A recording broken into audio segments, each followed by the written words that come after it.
معروف عن رواد الأعمال الناجحين استيقاظهم المبكر، فريادة الأعمال ليست مجرد أن يكون لديك فكرة، إنما هي مجهود أكثر منه راحة. صباح الخير حضورنا الكريم. في هذا اليوم الثاني نبدأه مع الجلسة الثالثة حول اقتصاد المعرفة والأساليب الجديدة، بما في ذلك الأشكال الجديدة والتنافسية للمؤسسات الصغيرة والمتوسطة. وسيدير الجلسة البروفيسور ماريوس كاتسيلودس، وهو دكتور في إدارة جامعة قطر. تفضل دكتور.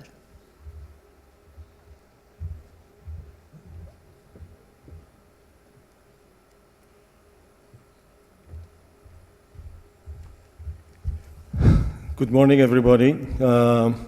Thank you for the introduction. We are going to have a very interesting session with 5 very distinguished speakers coming from different backgrounds and different countries for that matter. And the intention here is to really benefit, if possible, through our discussion, whatever needs to be done here in Qatar. So the message that we would like to really send to the audience at the end will be based on our speakers' experience, knowledge, trials and errors. What benefits can we really give to Qatar? The language is going to be either English or Arabic. Well, of course, I cannot speak in Arabic, so I'm going to be speaking in English. My name is Marios Gatsioludis. I'm a professor of management at Qatar University. And without any further ado, I would like to introduce our esteemed speakers for today. And actually, I will ask them to introduce themselves, and then we'll get into the discussion of the session. Thank you so much.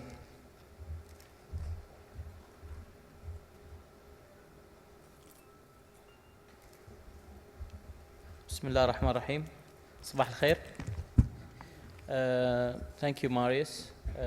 أنا اسمي عبد الباسط الجناحي، المدير التنفيذي لمؤسسة محمد بن راشد لتنمية المشاريع الصغيرة والمتوسطة.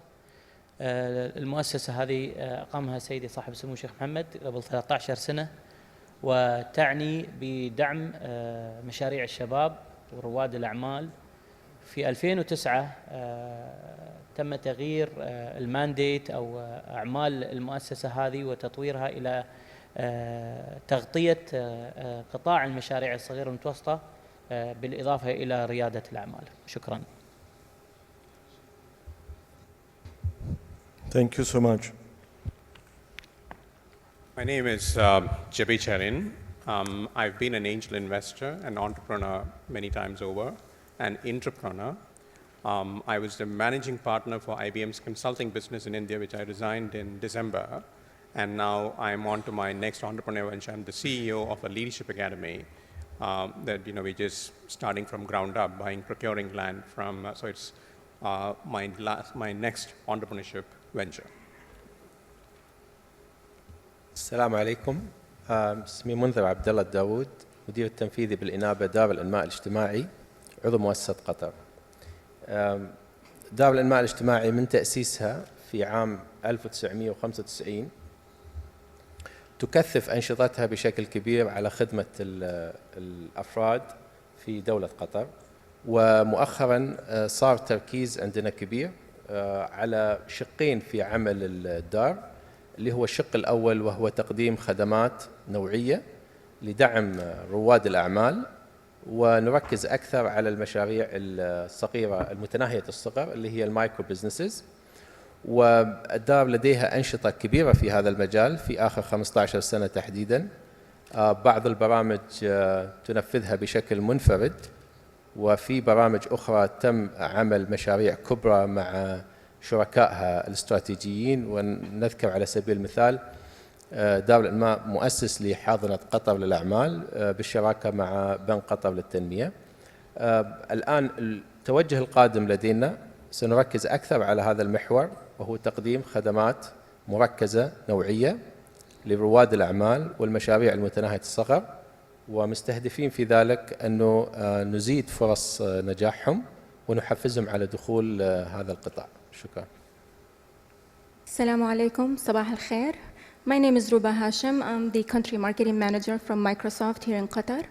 I've been with Microsoft for 7 years, 5 years in headquarters in Redmond, Seattle, and 2.5 years now in Qatar. We are based in QSTP, and I oversee marketing operations and PR activities, and I'm here today to discuss the role of technology in empowering entrepreneurship, entrepreneurs, and small medium businesses. Thank you.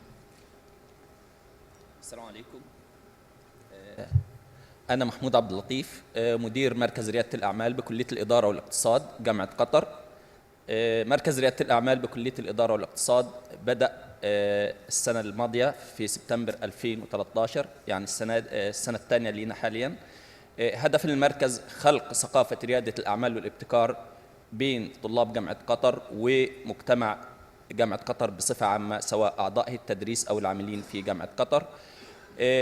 تبني الأفكار الرائدة للطلاب وتشجيعهم على تحويل أفكارهم إلى واقع ملموس من خلال وحدة حاضنات الأعمال بالمركز. وأخيراً كمؤسسة أكاديمية معنية بالبحث العلمي، فأحد المهام الأساسية تشجيع البحث العلمي في مجال ريادة الأعمال. شكراً لكم.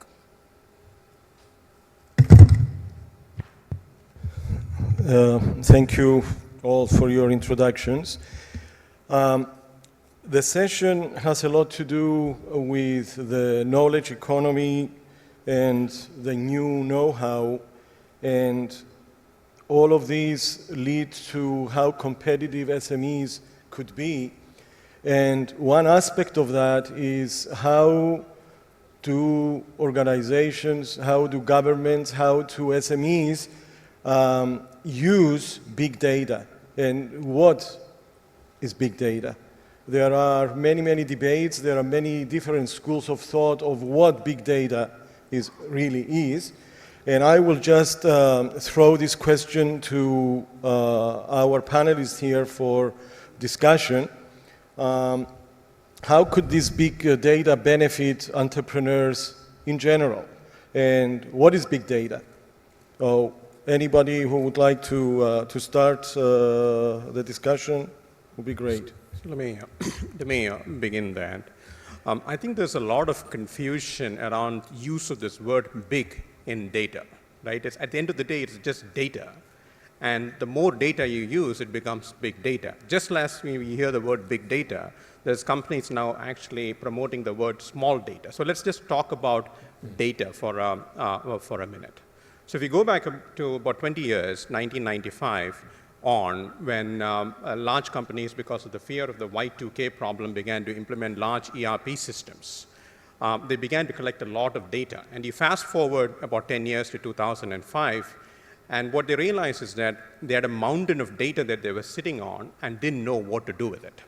So in that respect, data is like crude oil. You pump crude from the ground, it's pretty useless the way it is, unless you refine it. And so therefore, you have to refine data to make it useful and to make it fit for purpose. And from a data perspective, refining it is actually applying techniques to it, and it's got to be contextual, right? And what we mean by context is, what is the problem that you're trying to solve? So just in general, as an entrepreneurship, the biggest skill that you need to have is finding out the problem that you're trying to solve. Because data outside the context of the problem that you're trying to solve doesn't make any sense. So if you're trying to solve a problem of getting more information on the customer, the data that you would need is very different than the data that you would need in solving the problem of logistics in supply chain management. So you start with identifying the problem that you're trying to solve. So examples of where big data is now, or data is now being used, and I think Dubai has done a very, very good implementations of this in managing traffic, and I'll ask you to speak a little bit more about it. But when you look at this whole value chain of data, there are essentially three things, and in these three things are where the opportunities for entrepreneurship lie. The first is capturing the data, right? And with interconnected devices, with smart meters, smart valves, your iPhone, the Fitbit bands that you wear around your wrist, data is being collected, every nanosecond.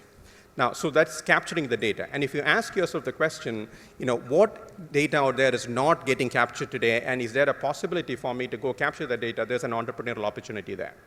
The second is in refining the data and making it fit for purpose. And there are essentially two elements to making it fit for purpose.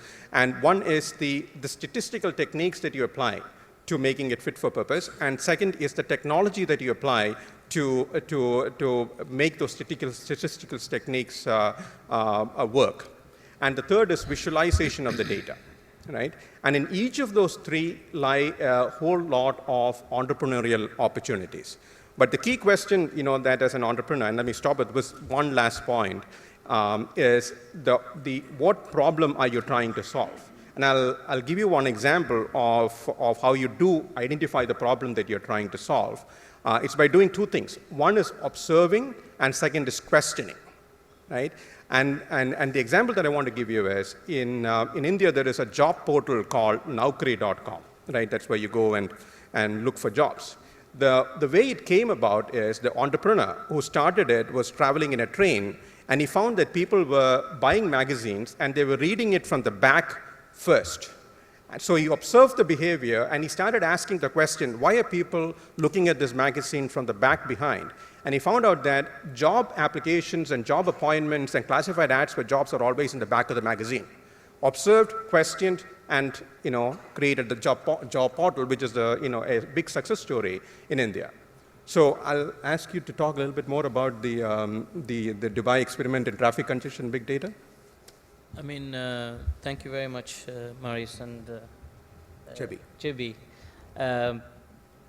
As you've said, I mean, big data is a big word, and I think it's good that they usually use big words so they excite everyone around. But before we move in terms of accessing data, and I think there is a huge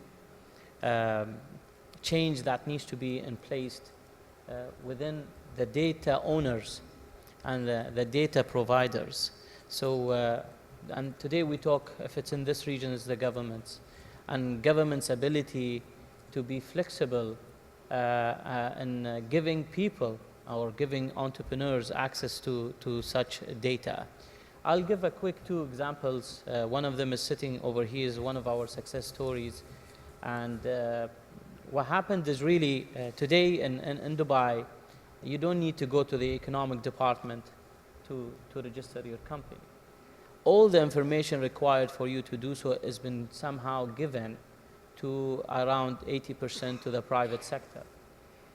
The mind shift that got created here from being you as government, as the owner, as the bureaucrat, as the power that you have, and really transferring that power of knowledge, the power of the information, to the other side, to the entrepreneurs. That's the big shift that needs to be created. This is where the big data boom can be created. This is where all the entrepreneurs who have ideas can do something. And I think in our region, we need to move a bit fast, because even that kind of data, which is today is captured through organization, either they are governmental or private sector organizations, even that ownership of that data is changing with the crowd and what's happening today, because every one of us today is transmitting data to a cloud, to a private sector, to Google. I'm sure most of you have Google Maps.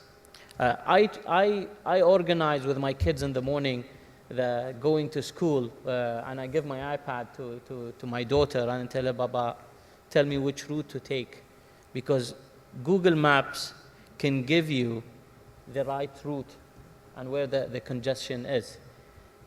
The traffic authority cannot give you that kind of streamline. And where does that data come from? It comes from us. So really, in terms of opportunity for entrepreneurs, there is a huge opportunity for entrepreneurs to come up with, as you've said, with solutions, finding solutions for existing problems. But on the other side, I think we need to look at giving access to people, giving access to the private sector, to the entrepreneurs, to that kind of data. And it's just a matter of time, really. Can I just throw in a follow-up question on this discussion? When SMEs hear big data, and by their nature, when they hear it, is big, which means we are small, we cannot handle the big data. What advice can you give to SMEs as far as managing, disseminating, choosing the most appropriate information, data, for their use? I'd like to answer that. So to build off on what my two colleagues have mentioned earlier, yes, big data could be very overwhelming for a startup or a new business. And sure, every day the world is creating new technologies, new applications, new tools, and while each one of them holds a promise that it's going to make your job easier and more productive, it also can be counterproductive and overwhelming. So my advice from a technology aspect would be utilize the tools that are out there to help you manipulate, visualize, and understand the data out there. So there are a lot of tools, just like what was mentioned earlier, that will help you get exactly what you need to improve your business, grow, and to compete, even though you might be a small business. If I can add here, I would like to comment on here. The gentleman have given a good brief description about the data, but in my opinion, what is important, how those data are transmitted for users, for entrepreneurs, micro-businesses, and SMEs. When we talk about those levels, entrepreneurs and micro-businesses, we have to keep in mind that they have very limited capacity in terms of collecting data or evaluating data or analyzing data. We all know that entrepreneurship is all about innovation and business. And from experience in Social Development Center, we've been facing a lot of difficulties how to collect those data and how to transform them into a real business case. We have faced a lot of problems to begin with in designing our strategy for entrepreneurship. Nowadays, what is the information, public information or disseminated information available for entrepreneurship? It's all in macro level, and it is far away from the relevant specific entrepreneurship sector. And in between, you have to use a lot of statistical techniques and assumptions in order to turn them into a meaningful data to utilize them on micro level basis. What I'm trying to say here that it's good to talk about the big picture and big data, but what is important is to go down on entrepreneur and micro businesses unit where we need to have a good database, and alternatively that how this problem is being solved, that each micro business service provider is trying to come up with its own data analyzed database where it is ready to somehow to utilize it for their own businesses. And this data problem, it will always remain as a problem. And beside that, it will negatively reflect how to come up with a good business idea, how to improve the business idea, how to grow the business, and at the end, how to make profitability and sustainability. Thank you. If I can just add to what you just said, we have this feeling that we've got to solve all of this problem by ourselves. So I'll just give you an example that I'm just going through right now in one of my entrepreneurship ventures. We have to create a pretty fancy algorithm for finding out prices. We have some idea of how to get it done, right? We don't have the skills inside our company, small little company, to do it. We outsourced it. We brought in a technologist. We brought in a bunch of statisticians, and we did a workshop, and we turned it over to them to go develop it, right? So we don't, if I were to do it all within the four walls of my little entrepreneurial venture, then it's not going to happen. So as an entrepreneur, one of the key skills is how do you reach out and get the skills that you need. So you don't need to be afraid of data or big data. There's plenty of skills available at very nominal cost to go and figure this out. The only thing that you bring to the table is the problem that you're trying to solve. That you cannot outsource it because that's what your passion is. The second of how do you go solve the problem, if you have an idea, you can always bring in experts and refine that idea further and apply data to it. I would like to ask Dr. Mahmoud to comment on this as well from the perspective of the Center of Entrepreneurship at Qatar University. How can we help small, medium enterprises analyze data? And I'm saying this because SMEs have limited resources. I'm talking about a small mom and pop shop. And they have a plethora of information available to them. They don't have access to information. And if they do, they don't know how to analyze the data and how to make that data useful for their use, for everyday use. So how can we help in this respect? Okay. As we highlight here, that is entrepreneurs face a challenge of access to data. And there is another challenge also, the accuracy of data itself. That is access to data. Sometimes when you face a challenge to access to information, you will find another source. I couldn't get information about GCC countries, so I will go for secondary sources of data. And this is another challenge. How is this secondary sources of data are accurate? I'm talking about Qatar, I'm talking about the UAE. I couldn't find information here. So what actually we are doing in the Center of Entrepreneurship, we often contact some government agencies. Sometimes it's difficult for our student to access to data from a commercial registry, from Qatar Statistical Authority. Some data or some reports are unpublished reports.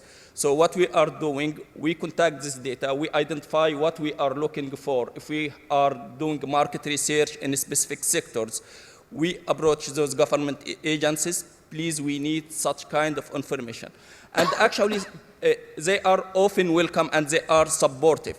But this is not easy sometimes for the student. Sometimes the student go for getting information about a specific market. I need to get how many business entities in this sector. It's difficult for them even to identify. The data is massive data, and sometimes reading the data itself. So we would like to help them through obtaining information and analyzing this information to do their market research, and then they can start their own business or think how to do their business. Thanks. Thank you. You have maybe I'll take this one step earlier, talking about micro businesses and SMEs, and just out of an experience that we did an extremely comprehensive research about their readiness, because this is important. Do our SMEs in this region, are they connected? And the data is really very surprising. They're not connected. I mean, if you talk about the majority of 98% of small, medium enterprises, the mamas and papas, and they're not connected to the net. They're not online. And that's something that needs to be looked at from a regulatory framework. I'll give you an example, a very simple example. We've heard about e-governments and governments and all these things. And still when you go and to register your company, they ask you for your PO box. PO box? I mean, this was, 2 centuries invented? They don't ask them for their emails. This is where we need to start. Even the data, let us be honest, even the data which is today captured, I don't know if we can call it data or it's just an information. This takes us deeper, really, in the roots of how our economy's been set. we're a non, I don't know about Qatar, but we're non-tax. We don't have tax even in Qatar. Most of the GCC countries, if you talk about. So nobody in businesses really have to report anything. You just run your business, move on. If you make a couple of bucks, you buy a car, you do something, you travel. There is no governance. There is no data entry. So how can you dig into the information and create statistical information if the reporting is not happening? So really going back to the main thing of I told you, Maurice, this would be a big topic really. We need to go to the basics. We need to get all the feed that comes into creating this big data so it becomes useful later on. That needs to be looked at. This is affecting so many things. It's affecting the productivity. We in the GCC countries, we import labor. And this is affecting us from all aspects too. And when it comes to employment, up to entrepreneurship.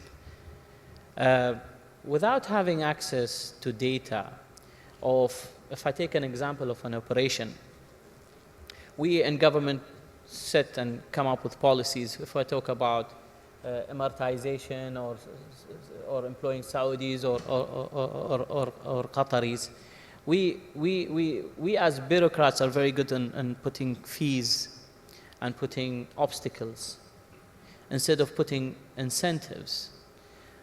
And that relates to if the businessman has the right information that really can compare.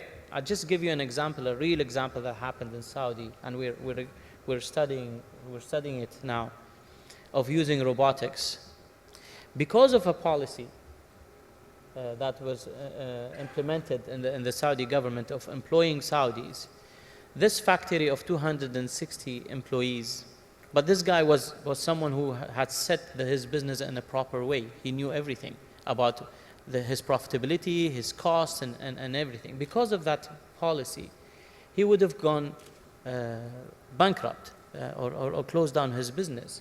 But because he had the right information, the right reporting internally, because he was practicing it well, he managed to invest in getting robots and reducing his staff that work and doing fire rated doors only as fabrication, from 260 employees up to 6 employees. And you can only do that through having the right data, and that data and the right policies embedded, that you can move on, and so we become more productive even in what we do. That's an interesting perspective with robotics, and probably is the future with this new technology that will replace humans, and that will be another conference altogether to discuss the consequences of the introduction of robotics and substituting the human mind. But it's an interesting twist that really affects the SMEs. And again, a point that was raised, that most of these SMEs, the mom and pop, and by the way, in every single economy, SMEs are the backbone of that economy. And not just in the GCC, but all over the world, including the United States. And if they don't have access to technology, if they don't have access to the basics, meaning internet for that matter, and all they have is a PO box, and they're going to communicate with the external world via the regular mail, it's not going to make it. Which brings us to another topic, very much related to the knowledge economy as well. What is the role of technology in really the further development of SMEs? And a twist of that technology could easily be innovation, for example. So I'm just throwing that out for comments.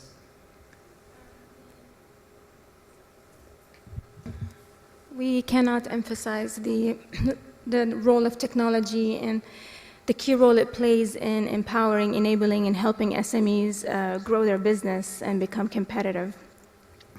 According to a recent study that Microsoft did with the Boston Consulting Group that was last fall,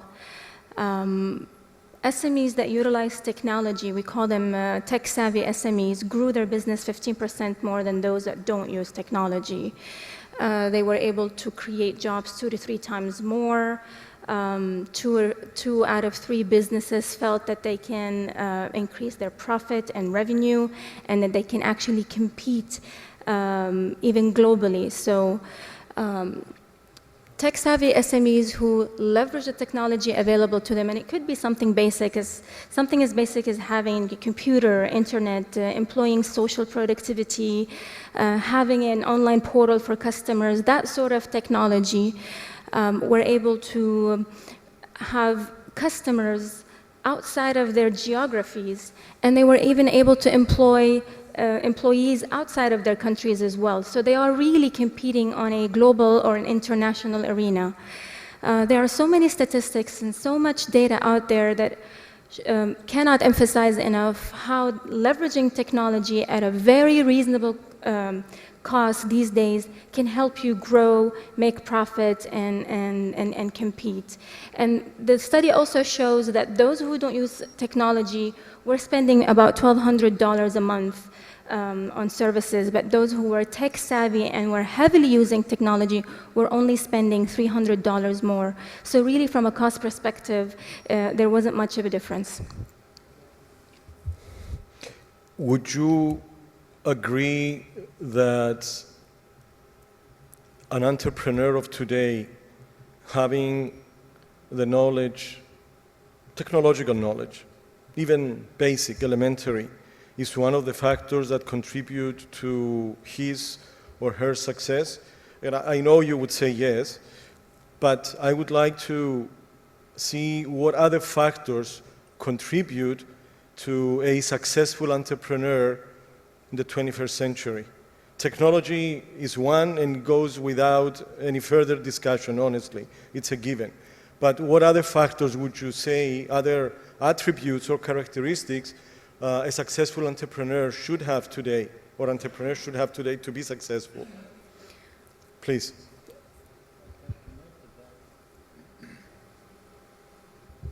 I don't know that if the audiences are comfortable with our language, we only use English. I mean, if they want us to speak in Arabic in order just to make the conversation a bit balanced, would it be okay? راح أتكلم باللغة العربية عشان بس صوت الأودينسز يكون مسموع إن شاء الله. اليوم أعتقد إحنا من تجاربنا في دار الإنماء الاجتماعي عندما نطلق كلمة رائد أعمال على طول يعني يأتي على بالنا إحنا ما نتكلم على شخص عادي، نتكلم على شخص عنده skills، عنده embedded skills. أول هذه السكيلز أنا في اعتقادي أن هذا الشخص visionary، عنده vision. عنده vision يعني بمعنى هو يشوف المستقبل بنظرة مختلفة عن اللي حواليه، وهذه تعطيه الانسبيريشن to go further في الموضوع. النقطة الثانية، طبعا ما في رائد أعمال ما عنده قدرة على تحمل الريسك. الريسك توليرنس الخاص فيه لازم يكون عالي، وإلا ما اقتحم من الأساس هو مجال ريادة الأعمال وعالم البزنس. أعتقد الشغلة الثالثة يجب تكون عنده سكيلز في الليدرشيب. ليدرشيب بمعناها الواسع من حيث التأثير والفيجن والقيادة بلس المانجمنت. وأيضا لازم في النهاية نتكلم على entrepreneurship. It will be transformed into a business. فلازم يكون عنده السكيلز الخاص في إدارة المشاريع أو البزنس مانجمنت في كل مكوناتها، إن كانت يعني في مجال التنظيم، في مجال المان باورينج. وأعتقد اليوم معظم الدراسات اللي قرأناها في مجال ريادة الأعمال اللي عظماء الكتاب اللي كتبوها ستيف إريك وغيره وكبار المراكز العالمية في العالم اليوم يتكلمون على نظرية الفاليديشن اوف ليرنينج. هذه بمعنى كلها مربوطة على الماركت داتا, business data, how to invent, how to validate, and how to continuously revalidate. والسبب الرئيسي في ذلك على أساس أنت تكون قريب من البزنس وتكون عملياتك البزنس والبيع تكون دائما it has demand, تحقق growth وتقودك إلى البروفيتابيلتي. شكرا. أنا بصراحة متفقة 100% مع أخ من قطر فاونديشن. When we're looking at SMEs في 3 مجموعات للSMEs هن leaders, followers والlaggers. ولما بنطلع على leaders هن اللي عم يقدروا to survive in this tough business world. So أكيد 100% innovation, risk taking, leadership, initiative, and definitely some level of IT skills is needed. Let me just add to that from my experience of being an entrepreneur. 2 things. Number 1, the ability to hire people that are much smarter than you, right? It's essential to success as an entrepreneur. When Steve Jobs created Apple, he went and found a Steve Wozniak who was much smarter than him in technology, right? And you find that in every entrepreneur who has become successful, they are surrounded by people who are smarter than them, right? So the ability to, you feel, you're confident in your own ability to have people smarter than you in your team. The second is always keeping your ear to the ground, right?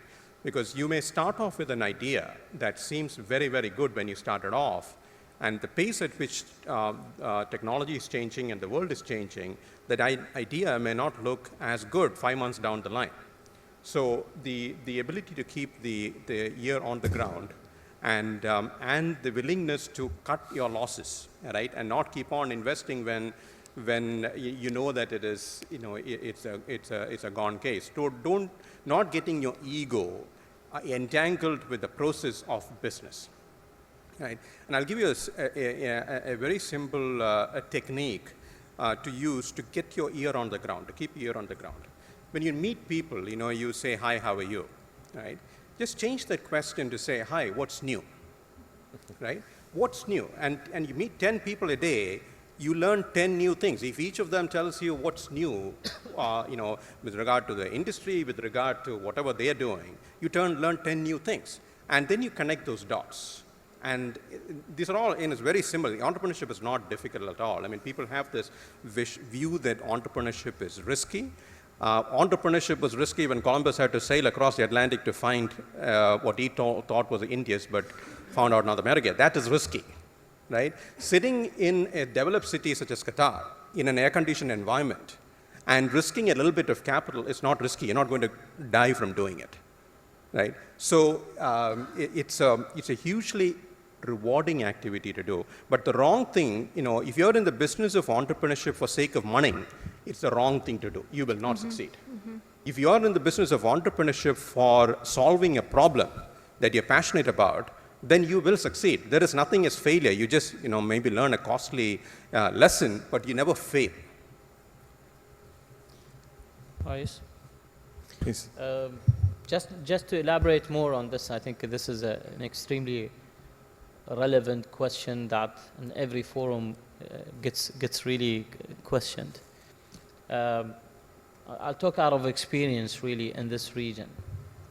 I've met thousands of young Emiratis. Today we are sitting on a portfolio around 2,900 companies that started through us. If I go back and really play the tape again and look at who failed and who really succeeded, it's really going back to what you mentioned. You called it passion. We call it at the establishment, we call it love. And really, we use this in the establishment. We say when we look at these entrepreneurs, when they walk into our offices, we see, are they in love with what they want to do? Do they want to get married to it, or they're just having an affair? That's a big difference, because if they're in total passionate about it, nothing will stop them. Nothing will stop them. To be honest, Ustad Munzir, we don't look at the skills because I don't expect them to have skills. But they can develop skills moving forward. It comes in another stage. And in the start, in the start, it's all about that individual. He or she, what he or she wants to do, and how much he or she wants to do. That's the main question. I think whoever is in this ballroom or outside, or going to investors or to establishment as ours, they need to ask their question. Do they really want to do it? Really, they want to get that engagement, that commitment, because it's not easy. It's not easy at all. Even if it's not about the environments we're in, even if it's in the States, it's not easy. It's competition day and night. So really, it's all about inside of that person. Many examples of people who came to us really, and it was so obvious. After a while, you can just somehow look at their eyes, and you know that he or she will succeed or not. As simple as that. Passion, or we call it love, that's very important to start. Then you can learn. Then you can explore. Moving forward, when you start your business, is really constitution, putting systems in place, having the right people with you. That takes you to growth. Right. And really, you just need to set the course and drive your people towards that. So really, when we assess people, we don't look at them if they are leaders or not. I don't expect them to have much of that, but we look for the ignite in them, the spark. When they move forward, you will be surprised that when we started, we had an assessment center, by the way. I shut it down because so many people went into that. And in the assessment, they had none of the attributes we talk about or we look for, the model. There isn't such entrepreneurship model. To be honest with you, I am not for teaching entrepreneurship. I think you cannot teach it. You can raise with it. You can go through a moment that really clicks something in you that makes you cannot teach them. So I shut down that assessment center and went back to the drawing board and said, listen guys, I told my team, look for the passion. Assessment really is very difficult. It cannot give you. But when we experience over the past 13 years of people starting from a simple entrepreneur to a very sophisticated leader, grown up, it's a totally different. So it's really a journey that people need to go through. Thank you. Some of these companies that we admire today. Some of these companies that we admire today, Federal Express, for instance, Fred Smith got a C for a paper that he wrote at the Harvard Business School. When he proposed the idea, he was given a C, and he was told that he was lucky he didn't get an F grade. And then he started the company anyway, and went nearly bankrupt. He was in Chicago to meet with his bankers for one final loan so that he could meet his payroll, and the bankers refused him the loan. Sitting in the airport, wanting to go back, he saw a flight to Las Vegas, and he takes a flight to Las Vegas and gambled his $25,000 and made the next paycheck. Right? That's passion. I mean, nothing can replace passion. And if you are in it for making money, passion is not there. Right? See, in this venture that I've just started, I've hired a team of 5 people who are much, much smarter than I. They've all taken 80 to 90% pay cuts from their current jobs to join me in this venture. Right? That's passion, because they're not in there for money. I'm promising them something that will help them do something that is bigger than them, a cause that they will believe in. So that's, if there's one thing that you bet on, it's a passion of the entrepreneur. I think it's ironic, based on His Excellency's comment earlier, that we cannot teach entrepreneurship. One of the courses I teach at QU is entrepreneurship. But I would agree with him. The title of the course is entrepreneurship, but do I really teach my students to be entrepreneurs? Do I teach them to be passionate and to have that really spirit, the love, which I agree, and actually being passionately in love with your idea is even a stronger term.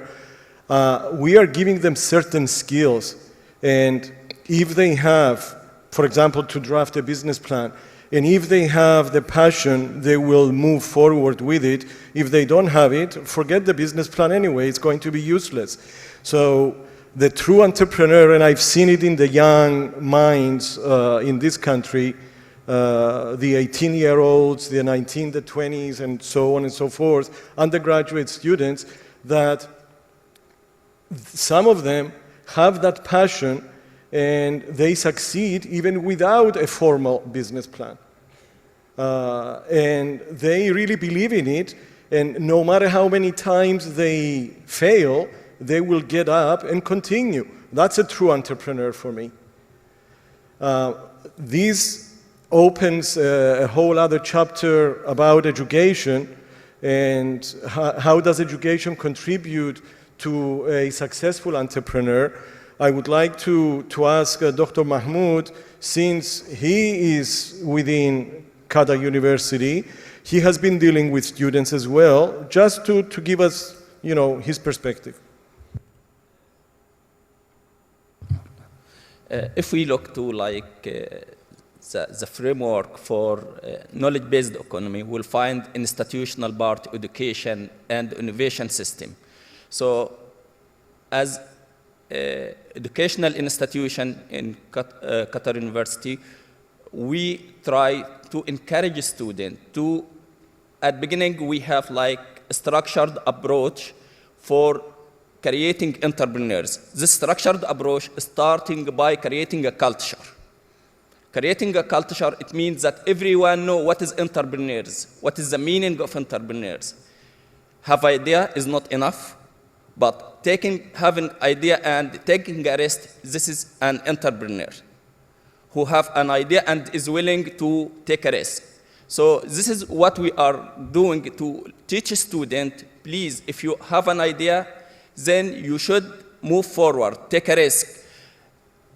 Taking a risk without skills, without preparing him is also another risk. So what we are doing, we take those groups who are interested to be entrepreneurs, who have passion, who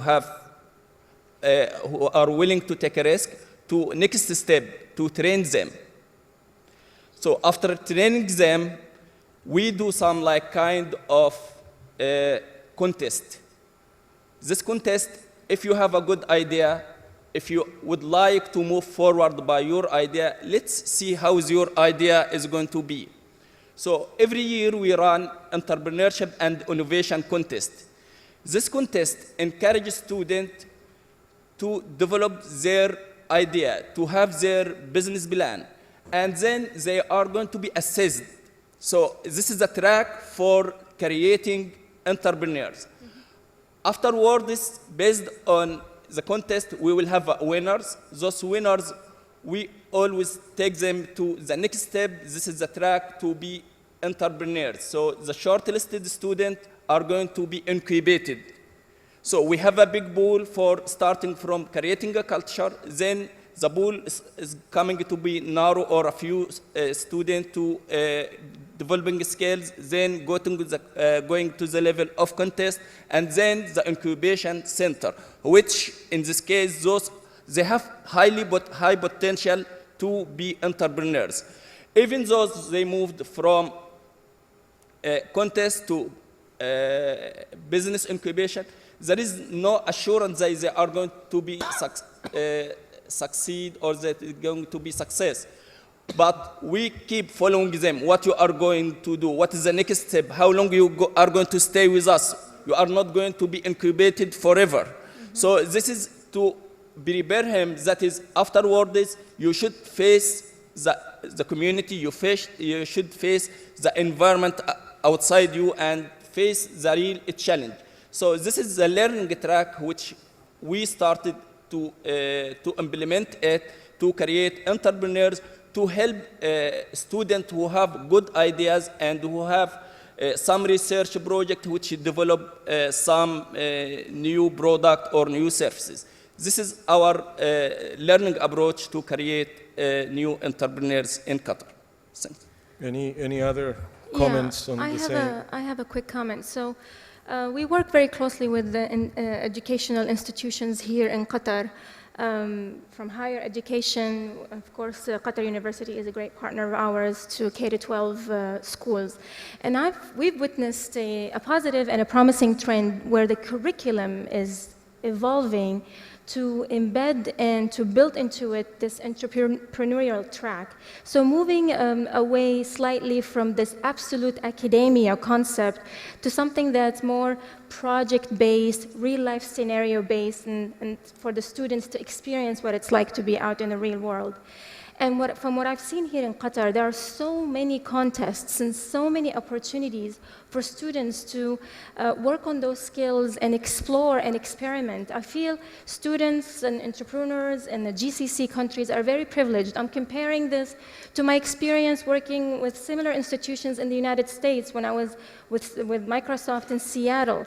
There's so much happening here. Look everywhere. Every hotel is always booked with conferences and with students, competitions, and so forth. So really, it's hats off to all of the stakeholders who are doing this, and we encourage everyone to take part and just put yourself out there. You'll never know if you're going to succeed unless you try it. And failure is always failing over and over and over is the way to know how to succeed moving forward. Yes, I mean, when I talk about entrepreneurship, I'm sorry, a bit controversial to what you said. When you're in university, you've been already molded. Your mindset is set already. So it's very difficult really to change. What we need to do is cultural, and we start from home, and we start from a very young age if we want to do that. So we call it the lemonade stands. That makes a big difference. When people go to universities really and do MBAs in entrepreneurship, they will work for him. They will work for the entrepreneurs, because today, by the time you go through the course or think of an idea, the world changes, not like before. By the time you come up and you start to bring your product out, the product is already out there. It's online, and people are doing it. Really.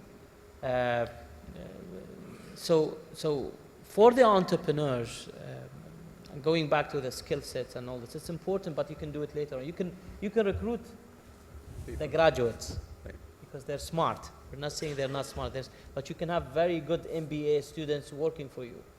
And if you notice, most successful ones, and we read this, we've heard about Bill Gates, if it's Steve Jobs, they didn't finish.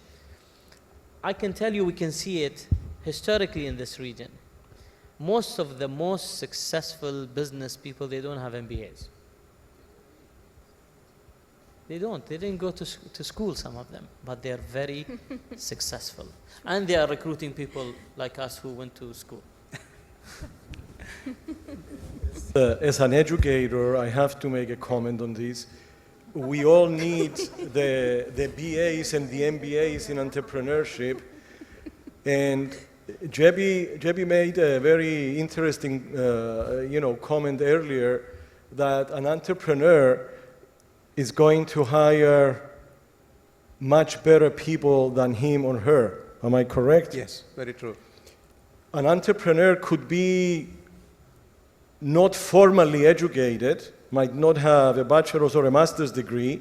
He or she has the idea to make a difference as an entrepreneur, and following this pattern, he or she will hire these MBAs, these BAs, who have another skill set to complement what the entrepreneur doesn't know. Correct. And that's how they meet halfway. Correct. And that's my philosophy, and you don't have to agree. obviously. No, Yes. right. No, but I want to digress to a different point. See, we make a lot out of this risk thing in entrepreneurship, right? Getting out of bed in the morning is risky, right? Risk is everywhere. In everything that you do, there is risk. The breath that you take, that you exhale, if it doesn't come out, you're done, right? So risk is there. The trick is in mitigating the risk. So if you sit down and identify these are the potential risks that you have, and if these are the risks that happen, then this is how I'm going to mitigate it. That's how you get the comfort that you know how to proceed even if scenario A, B, C, D, E happens. So if people are afraid to get into entrepreneurship because it is risky, getting out of bed in the morning, you'll never get out of bed. Just mitigate the risk and move forward. Last comment on this, and then we'll open it for questions. أعتقد الديبيت يعني يطول في هذا المجال. but خلينا نتكلم بالإحصائيات العلمية. اليوم نسبة الفشل في مشاريع ريادة الأعمال اللي تستمر في العمل من الكرييشن والأكتيفيشن into scale up، كم نسبة نجاحها؟ لا تتجاوز 10%. هذه مؤشرات علمية مسنودة. ماذا يعني هذا الكلام؟ يعني هذا الكلام أن نسبة الفشل 90%، يعني أن هناك ما في certain format. You need to take it و you pass. مشروع نرجع نقول رائد الأعمال يكون عنده فكرة، عنده فيجن، عنده قدرة على تحمل الريسك وديبلوي ماني، وبعدين يدخل معاه الليرنينج كيرف، ولكن في النهاية نسبة النجاح لا تتجاوز 10%. شكرا.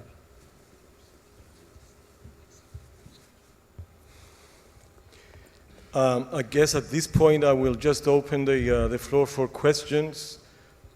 Please address it to a specific speaker or in general, and we'll take it from there. Thank you.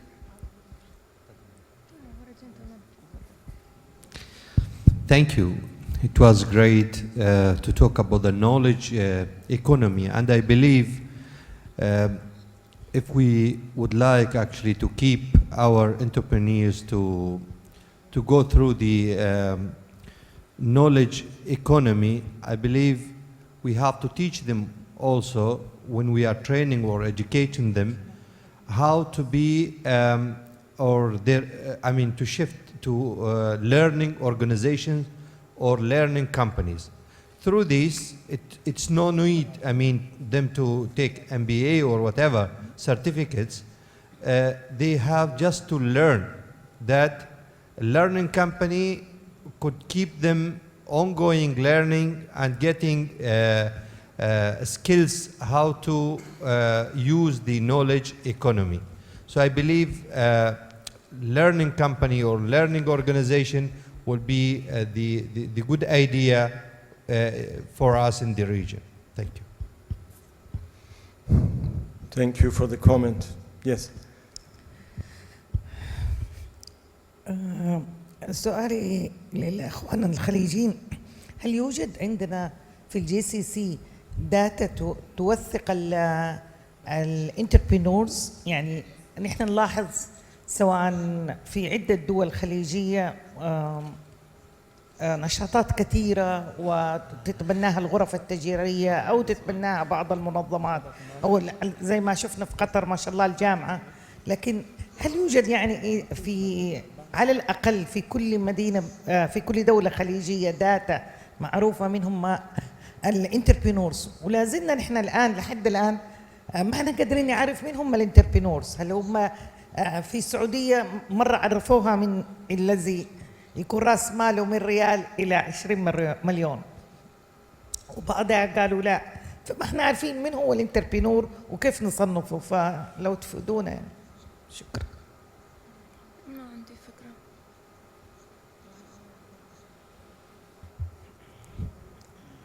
Good question. Please. طبعا نشكر الأخت الدكتورة، طرحت سؤال في غاية من الأهمية. هو أنا أعتقد لا توجد تعريفات رسمية، لأن التعريفات الرسمية مربوطة بالتراخيص. والتراخيص مسألة إجرائية، رأس المال، أوراق ثبوتية، رخصة بلدية وانتهينا. التفكير في ريادة الأعمال أعتقد هذه للناس الخاصة اللي شغالين في هذا الفيلد، سواء كان رائد أعمال أو كان في مؤسسات تقدم خدمات لريادة الأعمال أو في المؤسسات البحثية وغيرها. وأعتقد يمكن أنا يعني أقول أن رائد الأعمال كل الشغلة معتمدة على شخص. عندما نتحدث على ريادة الأعمال ننسى شيء اسمه constitution، نتحدث على شخص. الشخص هو company. يعرفون كبار الكتاب في هذا المجال عندما يعرفوا رائد الأعمال company في شخص، ما في separation، على الأقل في مراحلها الأولى. يمكن عندما تكبر ويصير في عندك شير هولدر تتكون إلى مؤسسة حسب قوانين الشركات، ولكن في البداية البيرسون هو as a business.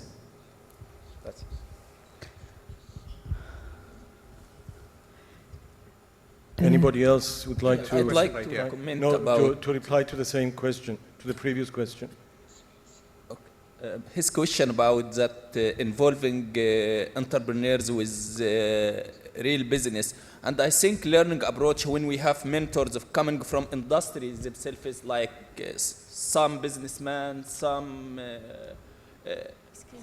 owners of business, they are willing to help entrepreneurs. And this is existing, I think, in most entrepreneurship institution, even with us in Qatar University, we have some outsiders who help our entrepreneurs. We call them mentors. So this is already there, that to bring some real cases, some to transfer experience to entrepreneurs. So this is exists.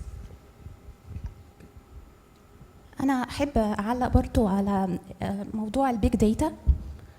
من خلال دراسة احنا بنقوم بيها في دار الإنماء الاجتماعي عن استكشاف قطاع المشاريع الصغيرة والمتوسطة في دولة قطر، إن من ضمن البيج تشالنجز اللي احنا واجهناها كانت خاصة بالداتا واستكشاف القطاع، من خلال إن احنا ما فيش تعريف أصلاً إيه هي small and medium enterprises، we had to set our own definition based على عدد العمالة. فكان معيار ممكن يكون أكاديمياً ممكن يبقى فيه جدال كبير عليه، بس we had no other option. تاني حاجة كان ال availability of data، إنها ممكن تكون outdated عشان بنريلاي on السنسس بتاع 2010 when it comes بقى للسيكتور اللي هو it is really dynamic and it's changing on the spot and by the day. ف يعني هو ده إن إحنا مش قادرين نستكشف الواقع من غير من خلال relying on ال statistical data available من جهاز الإحصاء، وما فيش حتى authority سواء من القطاع الخاص او ال NGOs ان احنا ننزل ونكتشف. احنا لازم نريلاي on them through the Amiri decree. فلازم يكون في institutional framework enable institutional framework علشان نقدر ان احنا زي ما تفضلت حضرتها بانها في دول الخليج ان احنا نقدر نعرف او نستكشف القطاع ده، او في definition او في للاسف ما فيش.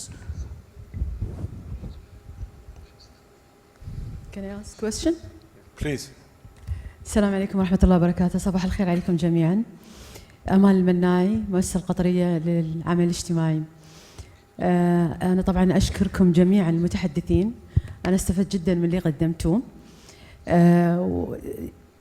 أكيد كل اللي تفضلتوا به ما في أبدا نقاش على أنه هو مهم ويكمل بعضها البعض، سواء كان في المعلومة سواء كان في الجدية، لأن احنا أول معيار كان عندنا اللي تفضلت به اللي هو أنه يكون جاد، أنه يكون عنده فعلا الجدية والباشنت. لكن ما تظنون أن، وهي سؤال لكم، الثقافة مهمة، لابد من أن احنا نتبنى ثقافة الريادة وندعمها ونجسدها في فعاليات مثل هالفعالية، وحتى أبسط من ذلك ننزل لمستواهم إلى ثقافة ندخل في التفاصيل، في ثقافة حتى عندنا في اختيار المشروع، في اختيار الفكرة. اليوم من أسهل ما يمكن يقلدون الفكرة الثانية اللي نجحت، هذه أيضا ثقافة لازم نشتغل عليها. أعتقد في شركات عالمية تغيرت في يوم وليلة مجرد تغيير الثقافة الداخلية، الكلتشر للشركة. فأعتقد أن الثقافة أيضا مهمة، نحتاج أن احنا نتكلم عنها ونشتغل عليها. شكرا. Assalamu alaikum. Actually, in yesterday's talks, I was inspired. I went home and I was reading a book for Don Tapscott called Weconomics. And this morning also I was reading it. While also I was listening to a video for him about a new theory called the Global Solutions Network. So he's saying that the governance models globally, whether politically, economically, or socially, have been changed after Bretton Woods, after World War II. Mostly there were governments who were responsible for shaping economies and are responsible for their population. However, now you have 4 pillars who are responsible to solve the problems of the world, including the public sector, of course, we have the private sector, civil society, and individuals. So, because the problems of the world are really too much, so businesses need to step ahead to solve these problems. So empowering in a world that is full with problems, businesses thrive. So I believe the current approach that people empower, especially the public sector, the governments, that can support other pillars of the society, especially the private sector, civil society, individuals who are entrepreneurs, are in making laws that protect them and that empower them and create this culture. Having such conferences are great. But when an entrepreneur wanna hit the road and start doing something, he needs supporting laws. So I believe there should be the focus of the public sector and the governments in creating a culture that every one of you were talking about, in making the laws. So do we have the right laws? For now we are here in Qatar or in any other countries that really customized to the demands and the needs of an entrepreneur? What do you think? Thank you. Who would like to address this question, please? First, شكرا على المداخلة. طبعا الثقافة مهمة جدا، يعني مثل ما ذكرت من ساعة أن يوصلون لمرحلة الجامعة شوي في صعوبة. احنا كانت لنا تجربة، لأن أغلب كانوا يجون الجامعيين، حتى كانت في كرايتيريا أن يكونون جامعيين ولا دارسين، وصراحة كنا نواجه صعوبة كبيرة في التعامل وتغيير رايهم، لأن السوق غير عن أنك أنت تطلع من الكومفورت زون مالك، من محيط العائلة، من محيط الجامعة، إلا في بروتكشن بالنسبة للشخص هذا أو اللي يبغى يكون رائد أعمال. احنا قبل حوالي 10 سنوات كتجربة قلنا ما في فايدة، يعني حتى النظام التعليمي ما نقدر نغيره لأن احنا مش وزارة، ولتغيير المنهج في الوزارة أن ندخل على الكي جيز والابتدائية والإعدادية والثانوية، يعني تاخذ لها فترة طويلة وما بننجح. يعني كنا نشوف ان احنا خلال لو ما سوينا شيء ونتدخل في موضوع ثقافة هاي الرواد او نخلق الرواد ثقافيا، خلال كم من سنة احنا بنسكر as simple as that، لان ما في توافق بيننا، ما في تيرن اوفر بعد من هالناحية. احنا قمنا بتجربة بسيطة جدا يعني وفكرة بسيطة جدا سميناها مسابقة التاجر الصغير. وديناهم دبي مول 4 أيام كومبيتيشن. الفكرة كانت إن بس نحسسهم بأهمية إنك أنت كيف تسوي فلوس، بس هالإحساس. وهذا أنا كنت في نيويورك، وإحنا دائما طبعا نطالع الأفلام الأمريكية والأفلام الأجنبية، نحصل العائلة ونحصل الياهل برا على الفريج يالس يبيع ليمونيد ولا بسكتس ولا اكس. احنا ما نقدر، حر وشوارعنا ما تساعد، يعني الله يحفظهم اليهال، يعني في صعوبة. يعني قلنا ليش ما ندخلهم في مكان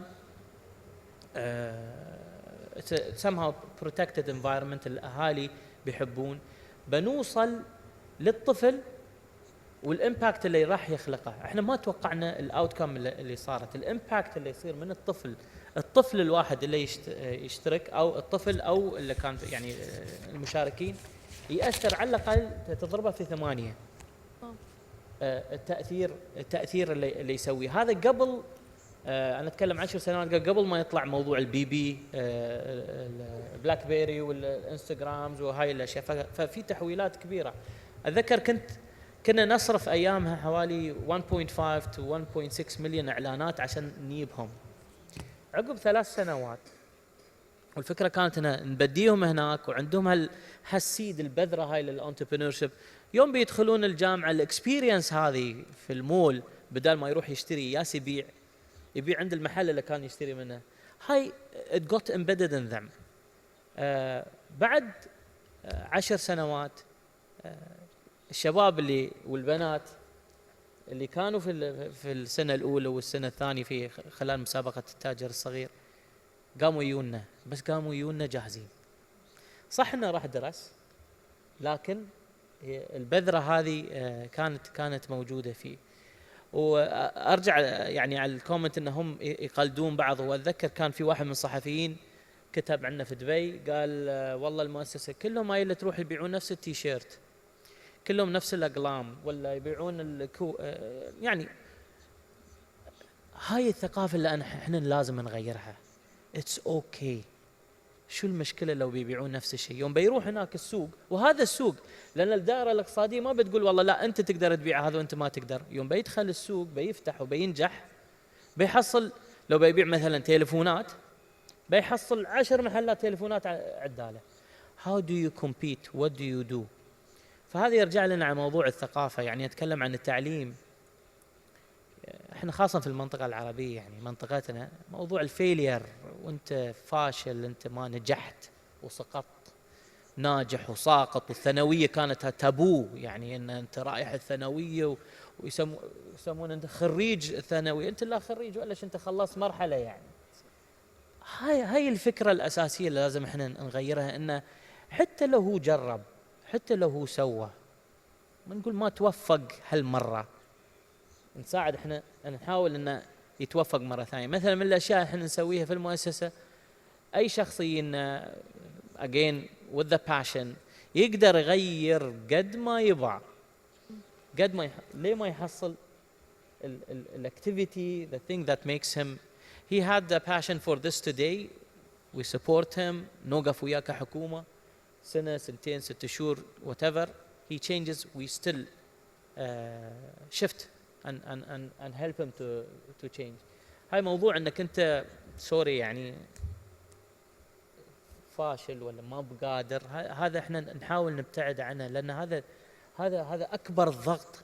يعني going back about ان الواحد قبل ما يبدا يدرس ويسوي بزنس بلان، احنا نبغي هالاشياء، هذه these are requirements، احنا ما. لكن انا شخصيا كانتربرنور حكومي اقدر اقول، لان اشتغلت مع الحكومه كثير وبدينا وايد اشياء من مهرجان دبي تسوق، انترنت سيتي والامور هاي كلها. عاده يوم انت تسوي البزنس بلان، يوم تيجي تنفذ البزنس بلان you only make 20% of it because يوم تدخل السوق يكون وضع ثاني. لذلك انه يكون flexible, resilient, can adapt، يقدر يتغير، والثقافه اللي حواليه متفهمه من البيت حتى المسؤولين في الحكومه وحتى الاخوان. I think for the sake of time, even though there are 3 more questions from the audience, we have to stop. I apologize. You can ask the panelists your questions after the session because there is another one coming up. What I would like to do is just to basically all the panelists for their input, their feedback, sharing of their experiences and examples. And in closing, I would like each one of them to really come up with a very, very brief comment as a message sent to the audience. Thank you so much.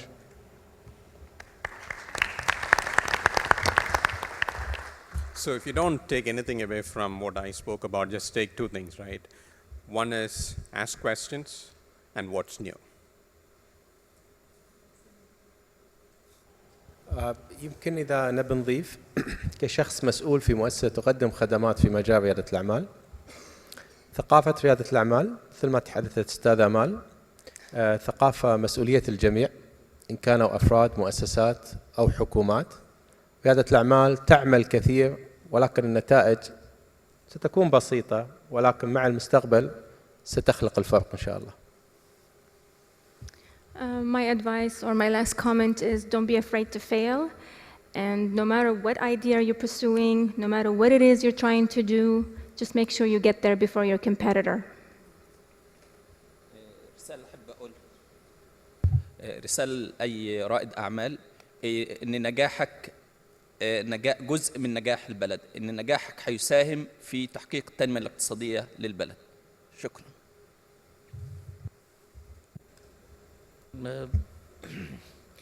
In addition to the rest طبعا لا تخاف، بس simple as that، لا تخاف وابدأ ولا تندم عن اللي تسويه. simple as that. شكرا.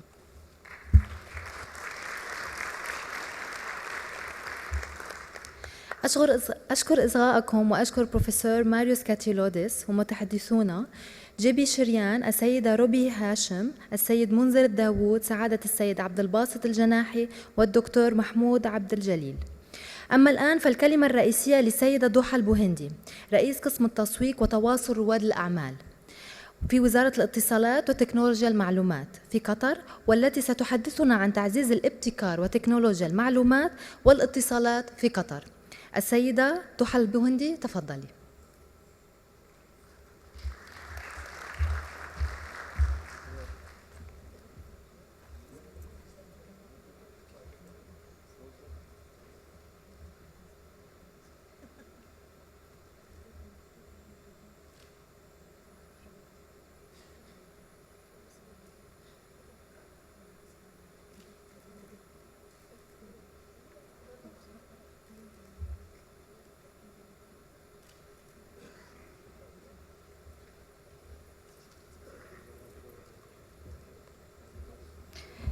بسم الله الرحمن الرحيم. السلام عليكم. Good morning, ladies and gentlemen. My name is Dhuha Al-Wahindi. I'm working as a marketing and entrepreneurs engagement section manager within the Digital Incubation Center, ICT Qatar. Actually, I'm very glad to be here today talking to you about the Digital Incubation Center. It's a very good opportunity for me to be in the right event, talking to the exact right audience, entrepreneurs and those who cares about entrepreneurs. Just a quick question. I just want to know how many of you knows about the Digital Incubation Center or what we are doing. Can you just please raise your hands? Oh, it's a very small number. Okay. So I hopefully by the end of this presentation you will know what you are doing exactly.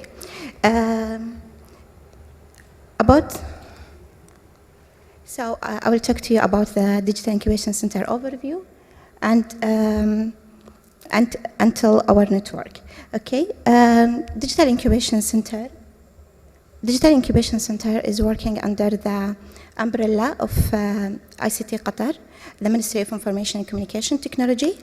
The role of the Ministry of Information and Communication Technology is mainly to develop the ICT sector, to make the policy, to enabler and facilitator for the technology sector, and to make sure that the cyber security is there.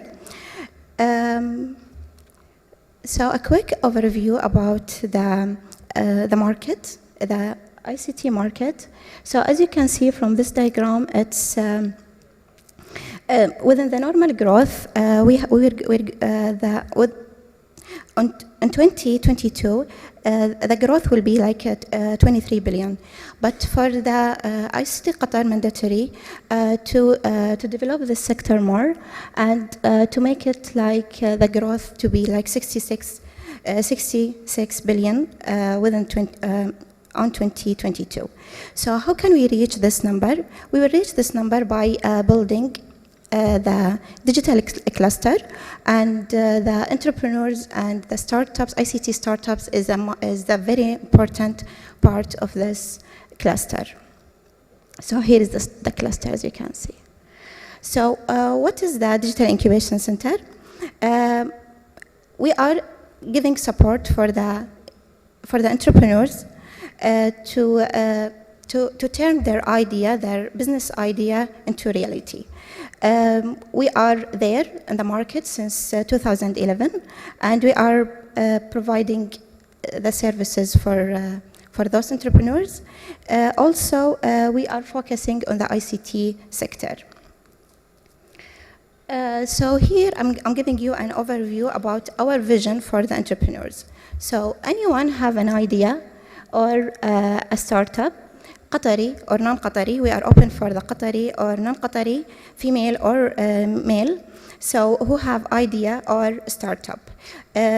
This idea could be a product, service, or a solution within the technology trends. Could be a big data, smart city, cloud computing, robotics, machine-to-machine, e-commerce, digital media, and infotainment. So those technologies should serve any of those industries, which is the education, health support, retail, transport, and transportation. Okay, so our incubation process comes on the middle to help those applicants to go later on the digital cluster, which we are planning to have within 2022. So what is our tracks? We have 2 tracks. One track is for the idea startups. So anyone have an idea, they just come in. It is a 6-month program. They just come in. They have only an idea on the technology field. They just want to test this idea and turn it to a viable product, or it's mostly like a viable product, or way they want to turn it into business. This track is mainly open for anyone, which is could be a Qatari or a non-Qatari, and they will get the full support, which is like mentoring, training during the 6 months. After the 6 months, they can go to the startup track, and also, as you can see before, that the people they can come in the startup track from the beginning, as long as they have a viable business. They already tested their idea before, and they can come in. This program is for 2 years, and it's mainly focus on conceptualizing and prototyping and the customer validation. And after that, they graduate after the 2 years. So what is our services? We are offering an office space, which is in the West Bay, in Nasser Tower, 6th floor, and we are offering the incubatees, the entrepreneurs with networking. They have access to our network. They also they will be connected to the potential investors and customers. Also, we're offering them funding through QDB. Marketing and publicity, because they are under the umbrella in the Digital Incubation Center. Also, they will be having a smooth operation by having a receptionist, fax printer, and other hardware. Also, we're offering them with the legal and accounting services. What about our mentors? The mentors, we are bringing some mentors for them from the ICT industry. So they will help them throughout their journey within the incubation center. This is an ongoing task, and this task is updated usually based on the need.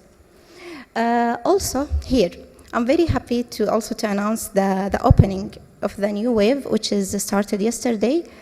So this is the process, how it goes. So we have 2 tracks. The first track is the launchpad, which is for the idea, and the startup track, which is for the startups. The application will stay for 1 month during March, and after March, on April, we will have the screening, and they will have the live pitch in front of the external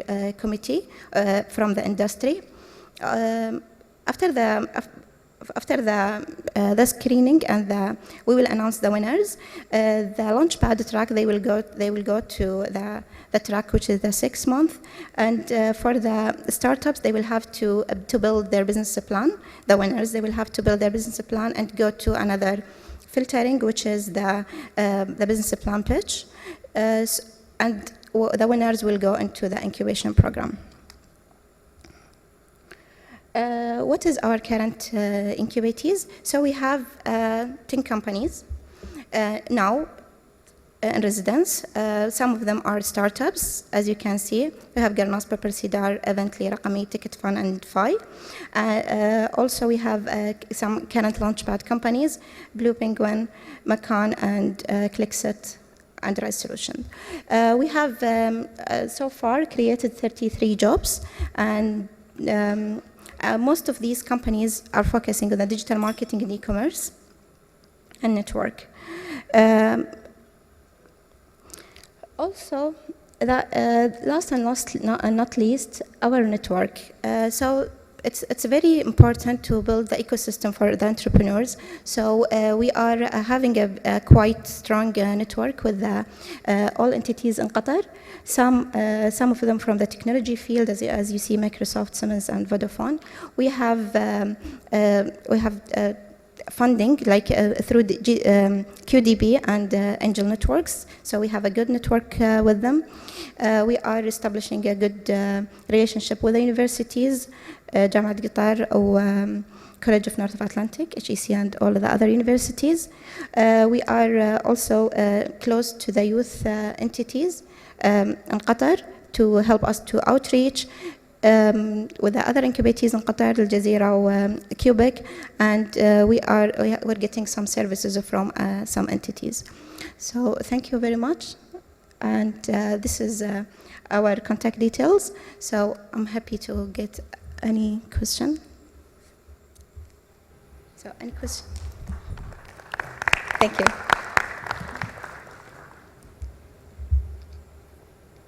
Nothing, alhamdulillah. Okay, it seems like there's no questions.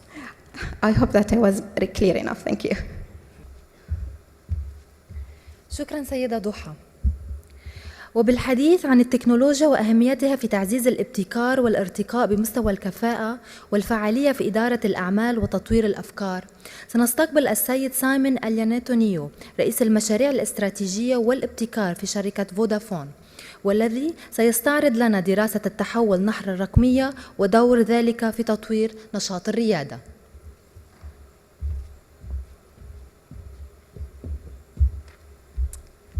Thank you very much. I just need the clicker.